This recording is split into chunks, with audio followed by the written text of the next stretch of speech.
வணக்கம், இது crime time. நான் பாலவேல் சக்கரவர்த்தி.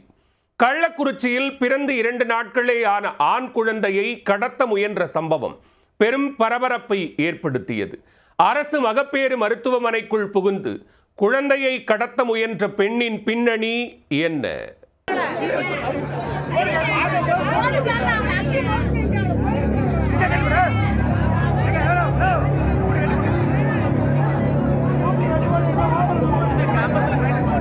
கள்ளக்குறிச்சி அருகே உள்ள இந்திலி கிராமத்தைச் சேர்ந்தவர் திவ்யா. நிறைமாத கர்ப்பிணியான திவ்யா பிரசவத்திற்காக கள்ளக்குறிச்சியில் உள்ள அரசு மகப்பேறு மருத்துவமனையில் அனுமதிக்கப்பட்டார். அங்கு அவருக்கு அழகான ஆண் குழந்தை பிறந்தது. பிறந்து 2 நாட்களே ஆன அந்த குழந்தையை பாண்டியங்குப்பம் கிராமத்தைச் சேர்ந்த லட்சுமி என்ற பெண் கடத்தி செல்ல முயன்றிருக்கிறார். திவ்யாவின் உறவினர்கள் இதை பார்த்து லட்சுமியை பிடித்து தர்மடி கொடுத்துள்ளனர்.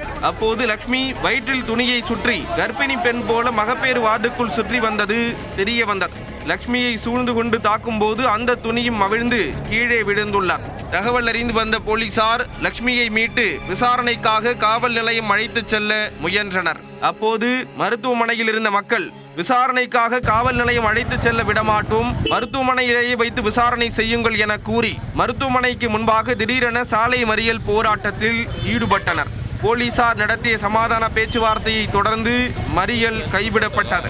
இந்த மறியலால் அவ்வழியாக சுமார் அரை மணி நேரம் போக்குவரத்து பாதிக்கப்பட்டது. போலீசார் லட்சுமியிடம் நடத்திய முதல்கட்ட விசாரணையில் தனக்கு திருமணமாகி 5 வருடங்களாகியும் குழந்தை இல்லை என்றும் தன் கணவர் கேரளாவில் கூலி வேலை பார்த்து வருவதாக கூறியிருக்கிறார். குழந்தை இல்லாவிட்டால் வேறு திருமணம் செய்து கொள்வேன் என கணவர் கூறியதால் தான் அவரிடம் கர்ப்பமாக இருப்பதாக கூறிவிட்டு கேரளாவிலிருந்து சொந்த ஊர் திரும்பி வந்துவிட்டதாக தெரிவித்திருக்கிறார். தற்போது கணவர் வரும்போது குழந்தை வேண்டும் என்பதால் திவ்யாவின் குழந்தையை கடத்த முயன்றதாக லட்சுமி தெரிவித்துள்ளார். அதைத் தொடர்ந்து லட்சுமியை காவல் நிலையம் அழைத்து வந்து போலீசார் விசாரணை நடத்தி சிறையில் அடைத்தனர்.